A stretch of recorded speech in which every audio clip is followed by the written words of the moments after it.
Welcome. Hello, my name is Tom Wallace, and I'm one of the partners here at Florida Funders, and so delighted for you to be with us. What we're all about here at Florida Funders and our podcast is learning.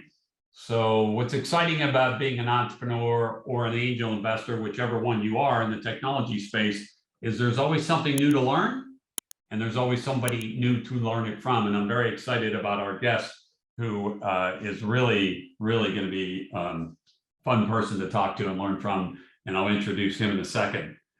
Our past guests have included people like Alexis Ohanian, the founder of Reddit, Steve Raymond, the founder of Tech Data, grew that company to 35 billion, Ryan Neese, who was played for the Tampa Bay Bucks and turned venture capitalist, Jeff Vinnick, who owns the Tampa Bay Rays and is has a hedge fund background, but is now more of an angel investor. And so we've had a lot of interesting guests in the past, and I'm very excited about our guest today.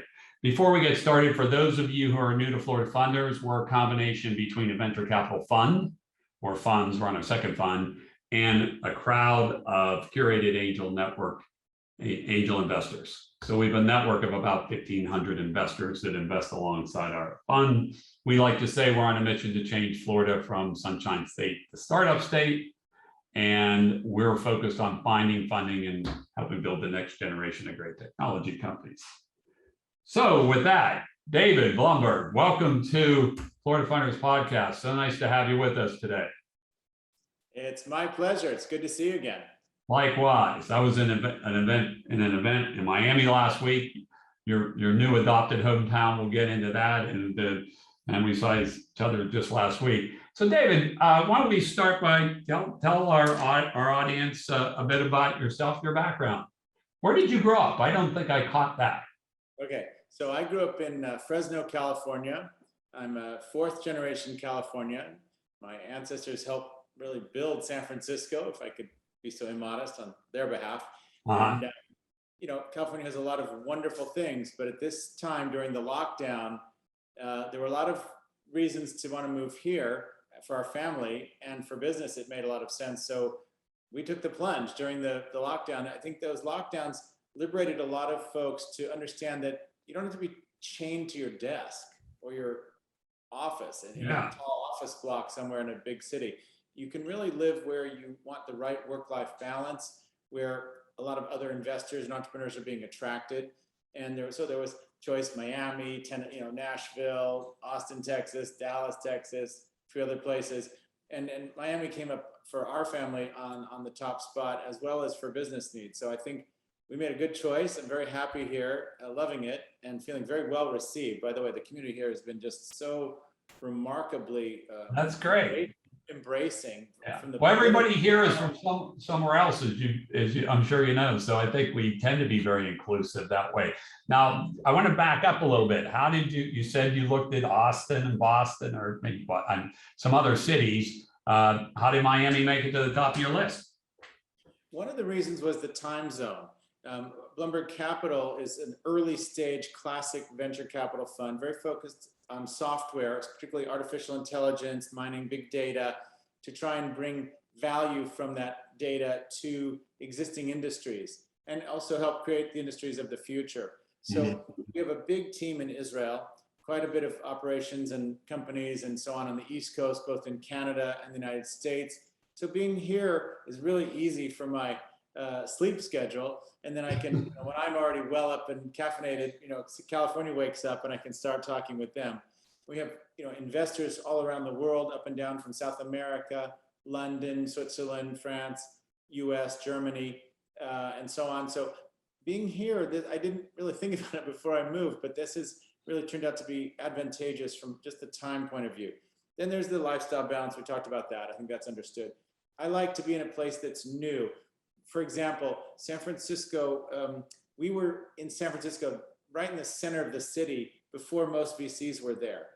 The dynamic was always Sand Hill Road. We never wanted to do that. We always wanted to be in the city of San Francisco. That was more dynamic, where the hipsters, the young people were building the company. There were big companies in Silicon Valley, Intel and Sun Microsystems and Oracle, which are great, but different kind of vibe. And so we wanted this. And so I think Miami is starting to get that vibe, that rush, that feeling. And so we want to be part of something new. I think there's also a natural tie between Miami and the East Coast, the fintech world, where we're very strong. Miami has so many banks. Yeah, sure. Fintech, that's an interesting thing. The tie to Latin America, obvious and useful for us. Many of our companies are starting to be interested in exporting and selling through distribution partnerships. That can be probably best done from here. We're also looking the other way. We're looking for entrepreneurs either coming from Latin America, wanting to launch into North American market, and we can be helpful funder and support mechanism for them. And then there's the Canada tie. A lot of, in my neighborhood, there are a lot of Canadians who come down here, certainly seasonally. Sure. A lot of New Yorkers. And then there's a tie with Israel, which is very natural. I want to get to the tie with Israel in a second, but let's back up. Did you moved here? Did you move your entire firm here, or did you give people the option? Tell us about that. Sure. So no, I moved, and we've got a team now of 4. My colleague Anita Katz, another colleague Jacob Katz, no relation, but a lot of Katzes and and then like also, herding cats. Exactly, I'm the dog. and then there's Roy Laurence, who moved down here. He preceded all of us. He made the smart move years ago. He would have been the head of data science at NYU in their data science program. He moved down here, working with some of the universities down here, and worked with us. And he'd been the CTO of Capital One Bank, and he'd been the CTO of Reuters. And then Jacob Katz came from Goldman Sachs, where he just had been both an engineer working on high frequency trading platforms after engineering at Penn.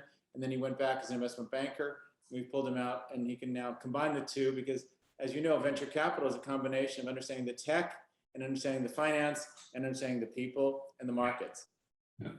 So the rest of your team's still back in California. Do you see them coming at some point? So Blumberg Capital is quite diversified. We have a good chunk of folks, probably a dozen plus in San Francisco, another 3 or 4 in New York, another 7 or so in Tel Aviv, and then the rest of us in Miami. So we're approaching about 25 folks, and we'll be adding to the team in a number of places, including here. We're definitely looking for more team members here and in other cities. But our portfolio is quite distributed. It's North America, both Canada, US, Israel, and a bit of Europe. So we're very open-minded to entrepreneurs. And I want to, again, make another play for Latin American entrepreneurs. Here's what we're looking for. We're looking for companies that we're going to become world companies. We're less interested in a company that's a regional play, something that's just going to be the best of, Latin America. We would like it to be great in Latin America, but also willing and able to compete on a world scale. Okay, all right.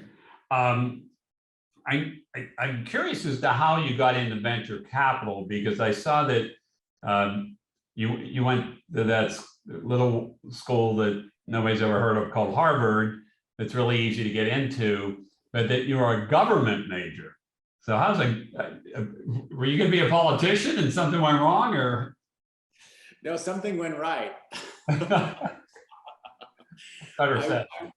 I studied at Harvard undergrad, and then I went to Stanford for an MBA. I think one of the crucial things is I studied a combination of what they call government department, because they know it's not really political science. Most universities call it political science. We know it's really government, and that's a different kind of a fish. And so I worked there for a couple of summers as an intern, and I got a very strong impression that that was probably not going to be the right place for someone like me. I believe in a combination that really makes progress in the world is science plus capitalism. The two of those things and the entrepreneurial spirit is really, if I look at the last 200 years of progress for the human entity, human project, most of it goes to the entrepreneurs in the world. Very little of it goes to the governments in the world. I agree. Completely nonpartisan statement. And I think it's pretty true across history. So I just felt through my thesis work, which is too long to go into at college, and my experiences, both being a founder. I was a founder while in college of a company that still goes on to this day, one of the Harvard student agencies, and being a lover of science and very curious person.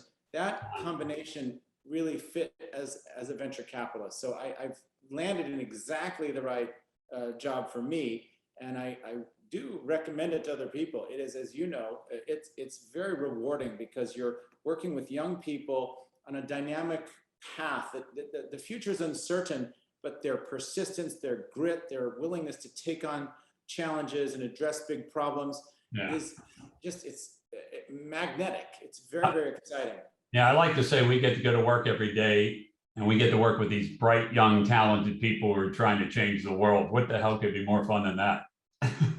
Exactly. As you know, no day is ever the same. It's not all lightness and, fluff. There's hard stuff and difficult times and so on and difficult decisions, but it's very rewarding when, for example, we've been the, earliest investor in, we say, taking acorns and turning them into unicorns. And we now have, I think, 8 in our current stable of our portfolio. 8 companies. Congratulations. That's very impressive. First investor. And for those of you folks who aren't aware, a unicorn is defined as a private company worth over $1 billion. So to have it go from 0 to $1 billion in value, the value is really a marker for how much good they're doing to the world. And if you'll let me wax poetic a bit, I like to quote Walter Williams, a wonderful economist who passed away recently. He used to say, what is profit? What is value? It's a sign, it's a symbol, it's a reward for having done something good for your fellow human being. Because we're not talking about forced markets where people are forced to buy or imperfect information. I love that. That's great. I might borrow that.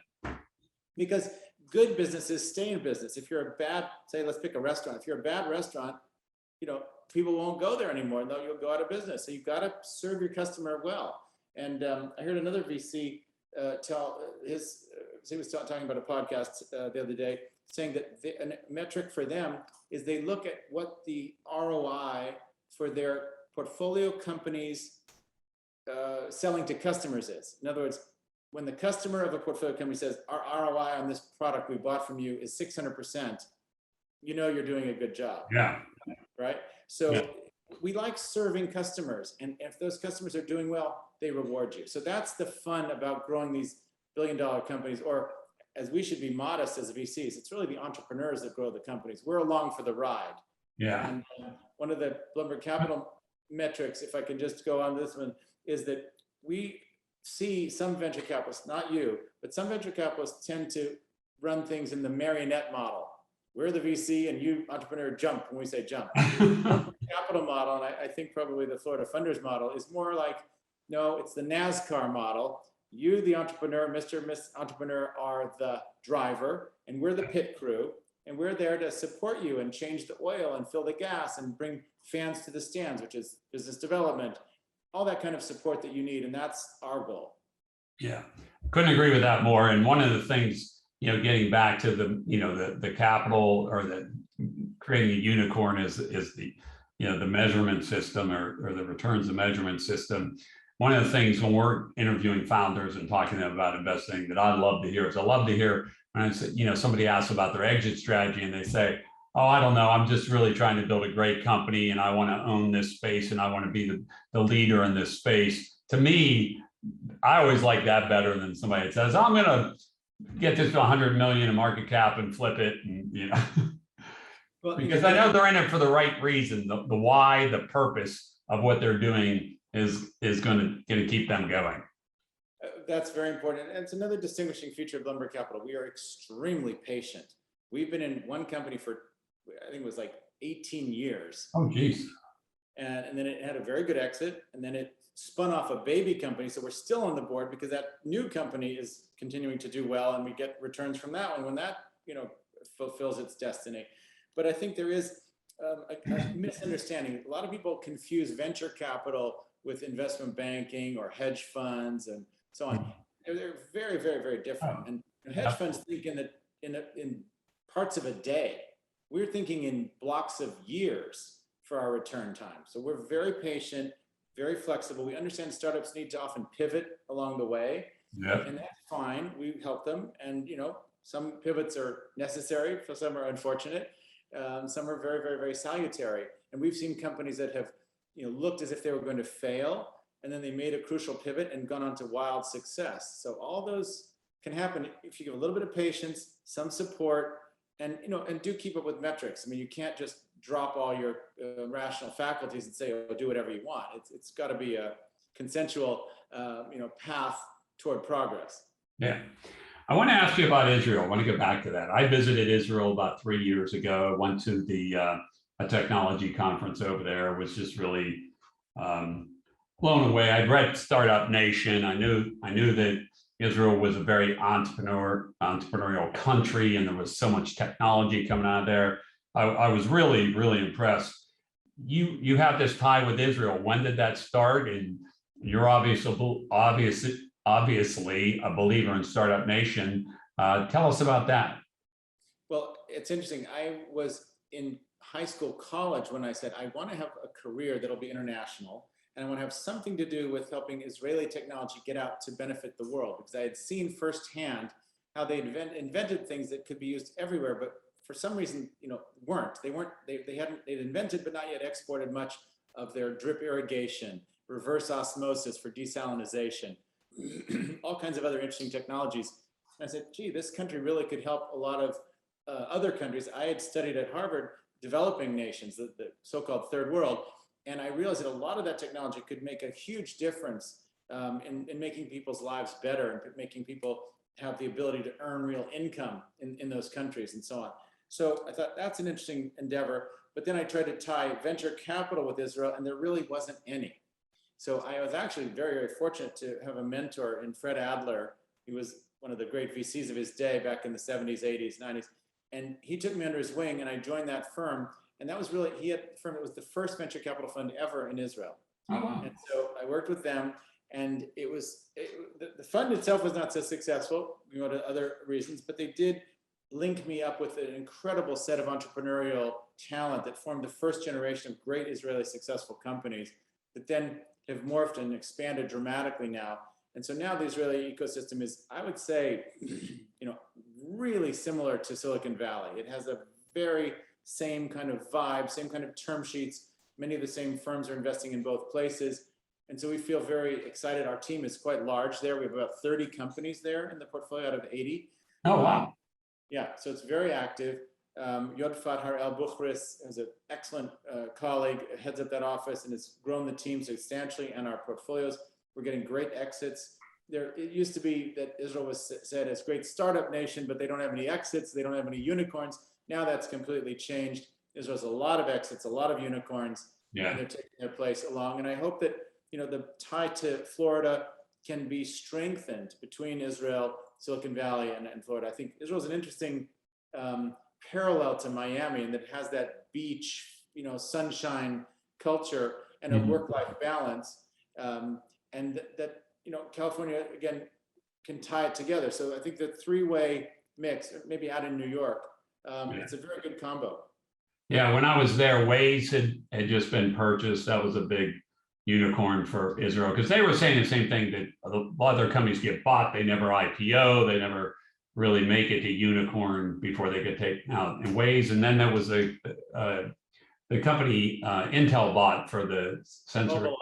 Mobileye. That was a really big acquisition. Yeah, that was like 19 billion or something. Yeah, that was just if I can do a humble brag, we have three, a couple in process and one that just happened. DoubleVerify was founded in Israel, so all of its engineering is there. They're headquartered now in New York.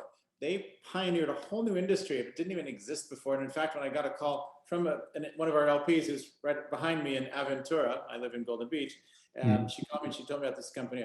She said, would you talk to the guy? I think it's interesting. I got on the phone with him and I said to the entrepreneur, are you sure this problem really exists? Because I couldn't believe that the advertising industry had not solved the problem of verifying where the ads actually appear on the internet for the clients. They had no idea. Really? It's some idea, but it was only correct 70% of the time. 30% of the ads were going to the wrong geography. Oh, geez. You believe it? And then there were ads like for big telcos that were appearing on hate sites where the telco was sponsoring effectively this or that hate site, and really untenable position to be in. So they couldn't control where these ads were going because the internet was the volume was just impossible to scale. And I was surprised that people like AOL and Yahoo at the time had not solved it, but they hadn't. So this entrepreneur from Israel solved the problem. We invested. That became DoubleVerify. And it turns out it'll probably be like 100 to 1x return for the fund, which is in venture is pretty good. That's And, pretty good. We'll take every one of those we can get, huh? one of those things where it's, not the money's good, but it's actually reformed the whole industry to enable advertisers to be able to advertise with monitoring and auditing, and to the advertiser to the publishers to sell with integrity, and for the viewer of the ad to see what they're supposed to see in the right geography and not have advertising on hate sites and so on. So really exciting. That's one. Another one that's just filed its S1 to go public is called Yakpo, YOTPO. Actually, I'm not sure they filed their S1, but they've announced that they're going public, so I'm not breaking any news there. And they're based both in Tel Aviv and New York. What's Yakpo do? Yakpo that's a great one. If you run a direct-to-consumer brand, Yakpo is one of your best friends. It's a sales enablement, marketing enablement tool that helps you gather the voice of the customer, reviews, loyalty. Okay, they have a whole bunch of modules, but basically the idea is to give a direct-to-consumer brand the ability to get feedback from their customers and then use it to market the product further with great, reliable, sincere testimonials from their customers. Okay.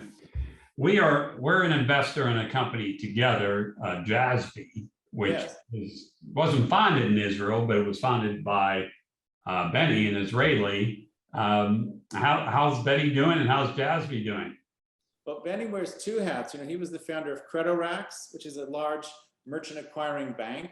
He ran that for a number of years. That's doing exceptionally well. It's very profitable. It's growing. It's international. It has a bank in every European country, and they do what's for anybody that's in cross-border e-commerce. Cross-border e-commerce is the fastest growing part of retail.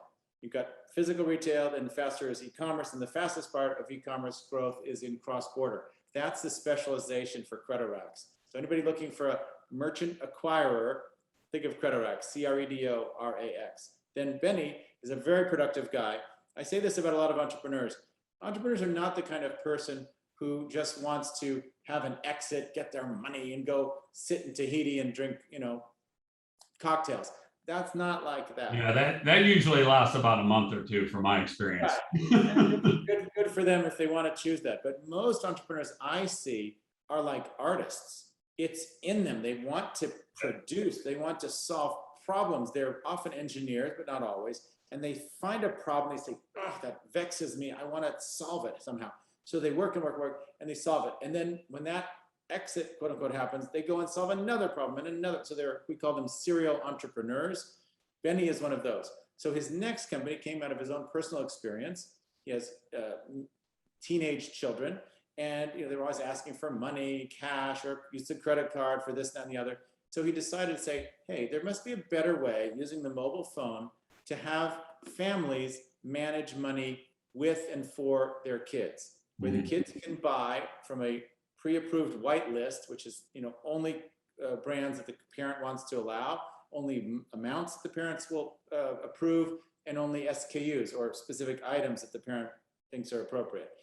It teaches the kids, the boys and girls, about financial literacy. It helps them establish a debit card, and so that they don't have to bug the parents for that. So it's a really well thought through free idea that helps the kid understand financial responsibility, makes the life of the parents easier, and hopefully builds a more informed, literate next generation. Well, financial literacy is such a problem in America. I love Jazzbee, and it's going to be fun watching Benny build that.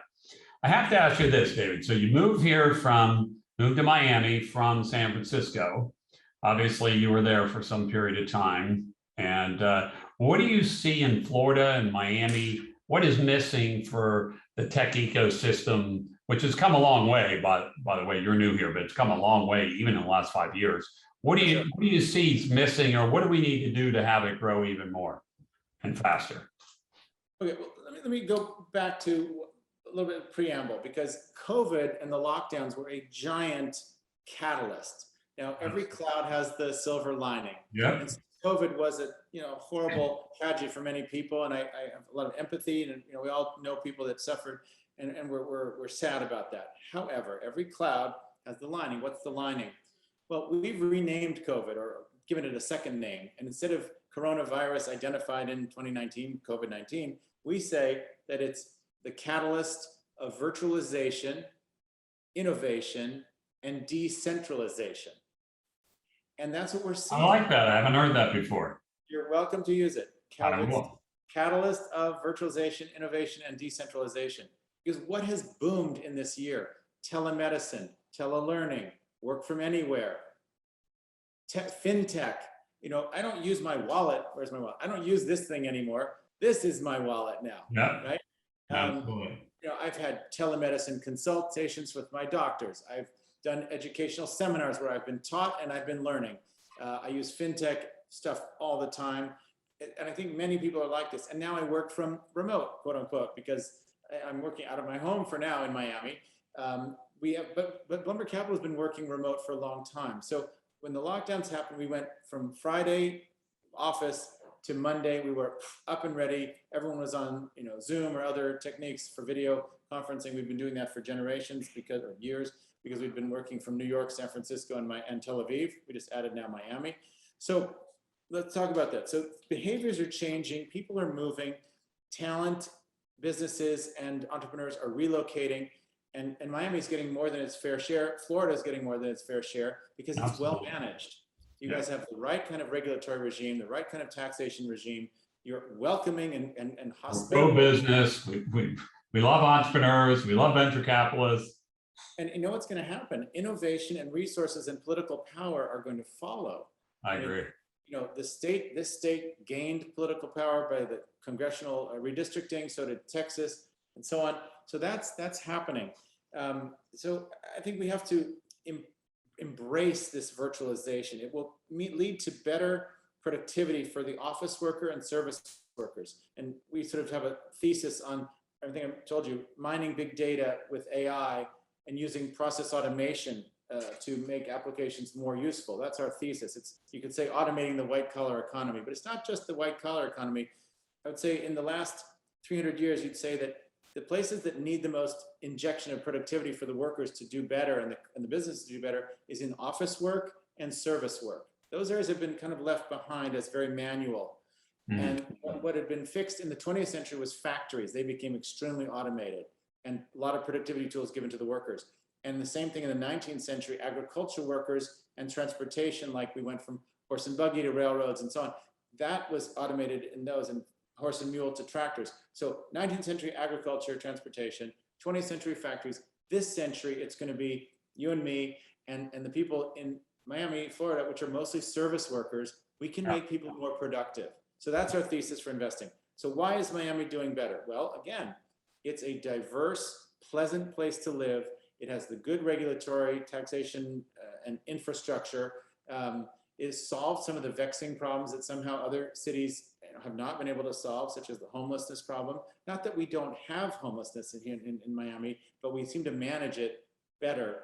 It's not ubiquitous, and I would urge other folks to take a visit to Miami and to the rest of Florida. I mean, it's a gorgeous state. There are wonderful beaches within 20 minutes of almost everyone. The people are fun-loving. There's a lot of tourism here. The Latin American bring this spice and vibrancy that's fantastic. We have the people from New York and Montreal coming down and have that fun tourist aspect to it. So there's a vibrancy here that's really nice. Now, what does it need? I think Florida is already and needs to continue to invest more in its science universities. I've talked to people from MIT, and they're talking about doing some programs down here, not necessarily building a campus, because again, we can go virtual, but use existing campuses, integrate programs to existing universities. I think University of Central Florida, I heard, is hiring something like 200 professors in AI, or maybe I've got my cities wrong in places, but there's a big move to hire more professors that will be top-notch and attract talent. Well, one of the things I've always said is we really need an MIT, we really need a top engineering school. And I'm not sure if you're familiar with Florida Polytechnic Institute or Florida Polytechnic University, which is located in Lakeland. And for our audience, I actually gave the keynote speech this year to the graduates, which were 400, all STEM, all science, technology, engineering. And it's going to take, I mean, the university, it was only the fourth graduating class. So, I mean, it's a long-term play, but I agree with you. And I think our legislature and our governments realize we need that as well. And so I agree. But as you recall, you talked about work from anywhere. So Florida can take advantage of that as well. I mean, first of all, there's more talent than people realize here. We're graduating a lot of very interesting folks from the University of Miami, Florida International University, the others that are all around here, and Gainesville and different places. So that's happening. But we can also use the internet to have engineers working from Serbia or Mexico or Costa Rica, whatever, as part of the process. We've got a number of companies that are born multinational, and that's an interesting phenomenon. In the old days, multinational corporation meant that it was giant, and you had three letters like IBM or something like that. Today, many startups are becoming international from birth because one founder's here, another founder's there, or the market's here, the engineers are there, but they're finding that they can spread their wings earlier, and with the tools of the cloud and mobile phones and internet and big data and AI algorithms, it really is a new world. So geography is less determinative, and therefore many people are making the choice like I did, live in a place that you love. And work there too. Yeah, very exciting. David, we're getting a little short on time, but I always like to ask this question of investors for our founders out there. What do you look for?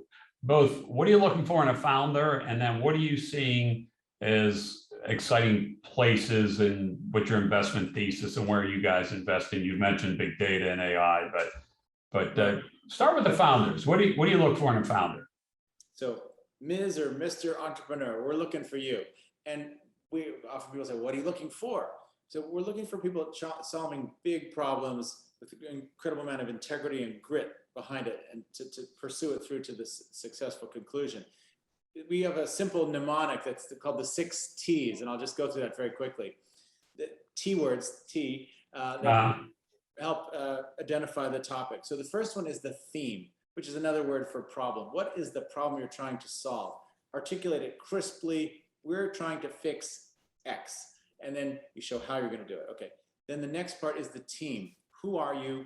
Why are you the right folks to solve this problem? What are your bona fides, your credentials? And do you have that perseverance to do it? Because it's not just a fancy degree that makes you a great entrepreneur. It's a combination of a certain amount of knowledge, definitely a lot of elbow grease and moxie. Right. Moxie. Willingness to, knock through a lot of doors that will be placed in front of you. That's the life hero's journey, and we want you to be a hero. So that's number 2. The third one is terrain. T for terrain. And terrain is like the marketplace. What's the landscape? How does it look? Is it shifting because of demographic trends, technological breakthroughs, regulatory reforms, etc.? Show us not the snapshot, but the video of how the market is changing. That's what we want to see, the direction of change to your future and ours, if we work together. Then there's the technology. How does it work? Don't lead with the technology, because that is a kind of a how. It's not the essence. It's a means to an end, and you may have to change technology, along the way. Next part is the timing. That's go-to-market strategy. Is it a direct sale? Is it an enterprise sale? Is it direct to consumer? Is it a B to B to C, distribution and partnership model, and so on? So talk to us about that. And are you early for the market, so you need a lot of education, or are you late to the market, so you need to catch up? All those things are important. And then last is terms. How much money do you need? What are any special types of structure you're looking for? What are you looking to get out of us as a value? So then we go into what value do we provide? And I'd say there's probably 4 things very quickly.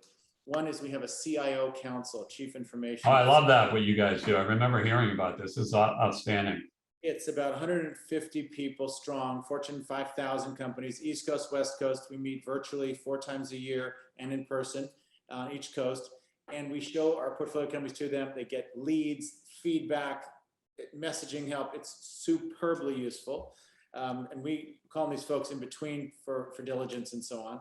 And then we have a full-time recruiter who's based in Israel, and she recruits out of a very unique institution called the 8200 unit of the Israeli intelligence, which is like the NSA. And these are people who've been very selected from high schools as the best and brightest, trained, given a budget, built projects, done work that's amazing, and then they come out and graduate or get to end their service, men and women, and they are looking for new jobs in the tech world, and they're very in high demand. But the one we have as a recruiter was the head of HR there, so she knows a lot of the folks, can call the commanders, say how good was this one on back end, what does this one want to do, where does she want to move, or he. So we help them fulfill their next dreams as entrepreneurs. And then we also have a head of business development and a team of 2 that just do business development introductions, help you, Mr. and Miss Entrepreneur, get in the door with a big company that will help your sales effort faster. And then I think that's one thing that founders sometimes underestimate is how much value investors can add.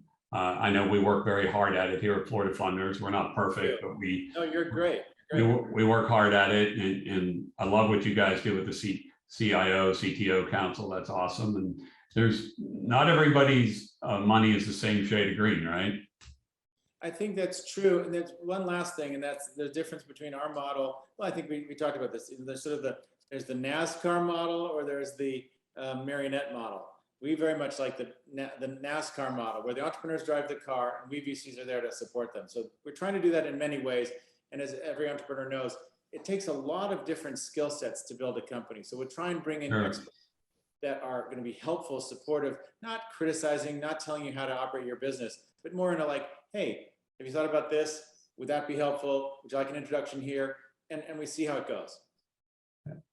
David, this has been great. I really appreciate, and I know our listeners and viewers really appreciate your time and your expertise in sharing that with us. If somebody wants to get a hold of you, is there a way they can do that? Like hit you on LinkedIn or? Yes, I think the best is look at our website, blumbergcapital.com, BLUMBERG capital.com. I'm David at blumbergcapital.com. It's good to copy one of my colleagues. So copy Anita, ANITA at blumbergcapital.com, and or Gloria at blumbergcapital.com. We're open for business. We're looking for deal flow. We're recruiting. Almost all of our companies are recruiting. So if you have a kid or you are a young person, it doesn't have to be young, looking for jobs, most of our companies, 80 strong, are recruiting, and there's some in Florida, and they're moving to Florida, some of them, and we have companies in New York, Chicago, basically all over the world. So we're recruiting for people for companies. We're looking for deal flow. We like to partner with folks like Florida Funders because you guys are value add. You find things early. We respect that, and you're local. Thank you. Be neighbors. Great. Well, again, thank you, David. Really appreciate it. To our listeners out there, if you want to learn more about Florida Funders, if you're a founder, you can go out to our website. We have a 5-minute application process. Hit us up there. And if you're an investor and you're looking to get active in the angel investing tech world, we have lots of stuff on content, great stuff on our website, including this podcast. David, again, thank you very much. And to our audience, thank you for tuning in.